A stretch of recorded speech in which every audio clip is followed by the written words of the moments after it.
જ્યારે પોલીસે કરેલી ભૂલની તપાસ એ જ્યારે પોલીસ જ કરતી હોય ત્યારે એ તપાસ ઉપર કેટલો વિશ્વાસ?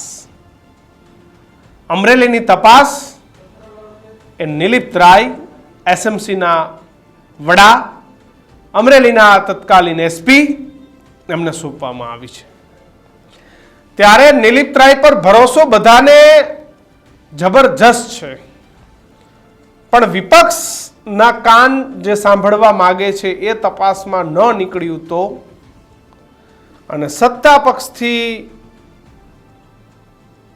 જે અપેક્ષાઓ છે, સત્તા પક્ષની જે અપેક્ષાઓ છે કે ભાઈ Kaushik Vekariya is a hero, એનો કોઈ વાંક નથી, બદનામ કરવામાં આવી રહ્યો છે, જો આ પ્રકારની તપાસ ન થઈ તો નિલીપ રાય સાહેબનું શું થશે? નમસ્કાર, આપ જોઈ રહ્યા છો ન્યૂઝ રૂમ, હું કિશન. રાજ્યના એક બાહોશ, ઈમાનદાર અને પોલીસની ભાષામાં કહીએ તો એનસી નોન કરપ્ટેડ એવા અધિકારી એટલે કે ગુજરાતના સ્ટેટ મોનિટરિંગ સેલના વડા નિલીપ રાય સાહેબ. નિલીપ રાય સાહેબને અમરેલી જિલ્લામાં જે પાયલ ગોટી સાથે જે થયું, અમરેલીમાં પ્રતિષ્ઠિત વ્યક્તિ એટલે કે ધારાસભ્ય કૌશિક વેકરિયા સામે જે પત્ર લખાયો, એમાં સાચું શું અને ખોટું શું એની તપાસ સોંપવામાં આવી છે. અને એના જ ભાગરૂપે આજે જે એસએમસી દારૂ સહિતની વિવિધ જગ્યાઓ પર જે રેડ કરવાનું કામ કરતી એસએમસી એ હવે અમરેલીમાં તપાસ કરશે. એ તપાસના મુદ્દાઓની જો હું તમને સૌથી પહેલા વાત કરું તો આજે અમરેલીના એસપી એ નિલીપ રાયનું વેલકમ માટે પહોંચ્યા હતા. નિલીપ રાય પણ આઈપીએસ છે, ત્યાંના એસપી પણ આઈપીએસ છે.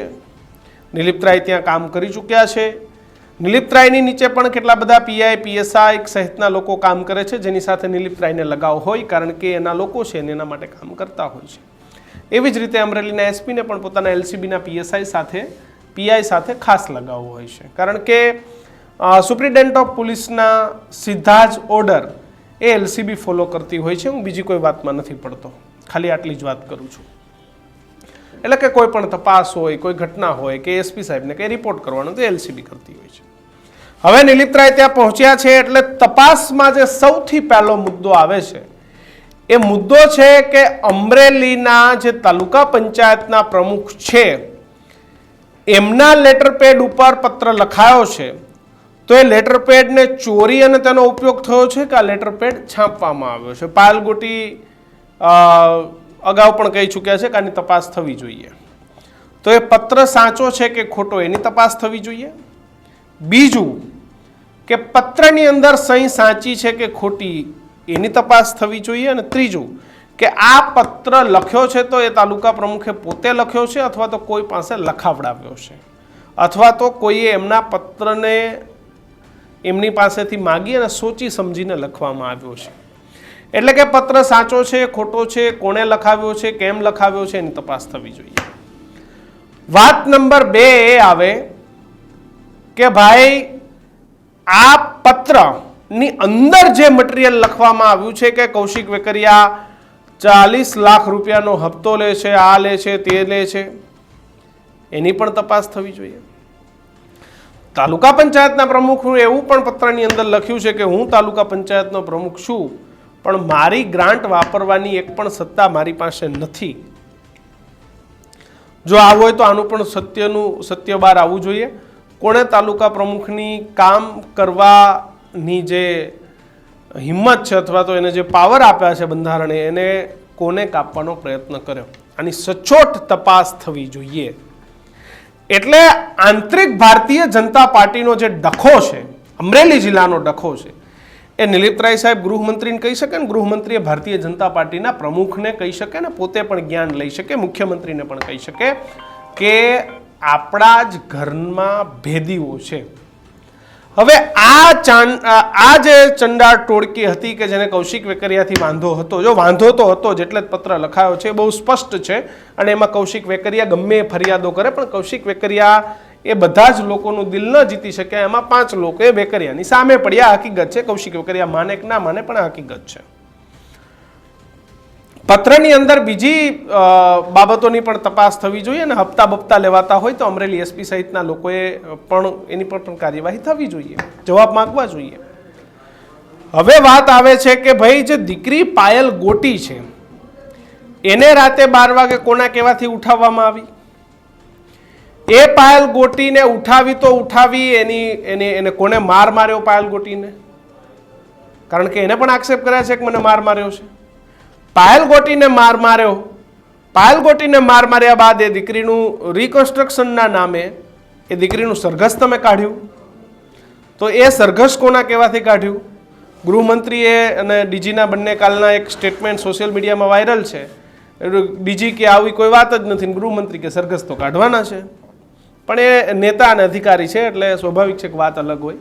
નેતાને પ્રજામાં સારું દેખાવું હોય, જ્યારે અધિકારીને કાયદાની ભાષામાં સારું દેખાવું હોય. એટલે અધિકારી હંમેશા કાયદાને શોભે એવી વાત કરે, જ્યારે નેતા એ પ્રજામાં તાળીઓ પડે ને એવી વાત કરે. અને અધિકારી એ કાયદામાં એને સેલ્યુટ મળે કે નહીં સર યુ આર રાઇટ, તમે એક સારી વાત કરી છે, એટલે અધિકારી હંમેશા એવી વાત કરે. એટલે પાયલ ગોટી એ કોના ઈશારાથી પાયલ ગોટીને ઉઠાવવામાં આવી અને માર માર્યો, એ દીકરીનું સરઘસ નીકળ્યું. આ બધાની પાછળ શું અમરેલીના એસપીની સૂચનાથી થતું હતું? જો સૂચના વગર, સાહેબ સૂચના વગર પોલીસમાં પાણી ન પીવાયો. હા, જ્યાં સુધી સાહેબે કીધું હોય ત્યાં સુધી કોન્સ્ટેબલથી લઈને ડીવાયએસપી સુધી હલે નહીં. કારણ કે સાહેબના એટલા ચિઠ્ઠીના ચાકર હોય. એટલે આદેશ હતો ને હતો. તપાસમાં એનું ફીંડલું વળી જાય તો આઈ ડોન્ટ નો, કારણ કે આવી અનેક તપાસો અમે જોઈ છે. પણ આ તપાસ એટલા માટે જ અમને ગમે છે કારણ કે નિલિત રાય કરી રહ્યા છે. એટલે કોકનો તો આદેશ હતો, અધિકારીને હતો. તો એલસીબીના પીઆઈને શું કોઈ રાજકીય વ્યક્તિ સૂચના આપતો હતો કે એલસીબીના પીઆઈને ખુદ એસપી સૂચના આપતા હતા? વાત નંબર 1. એલસીબીના પીઆઈને ત્યાંના સ્થાનિક નેતાઓ કહેતા હતા, એમ કરતા હતા કે એસપીના કહેવાથી કરતા હતા?